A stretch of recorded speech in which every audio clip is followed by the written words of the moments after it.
বাংলাদেশ শান্ত, সবুজ আর নদীভরা দেশ।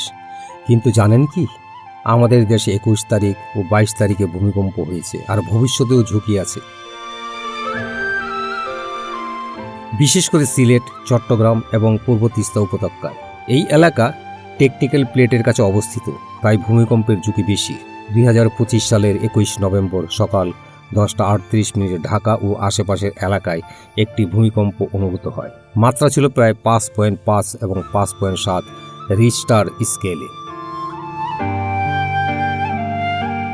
কয়েক সেকেন্ডে কম্পনে অনেকেই আতঙ্কিত হয়েছিলেন।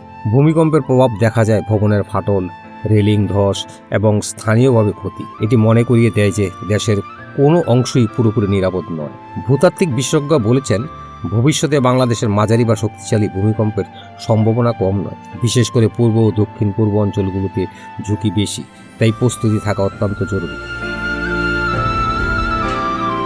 সতর্ক থাকার জন্য বাড়ির কাঠামো শক্তিশালী করুন, ভূমিকম্পের সবাই নিরাপদ স্থানে থাকুন, ড্রপ কভার হোল্ড অন নিয়ম অনুসরণ করুন।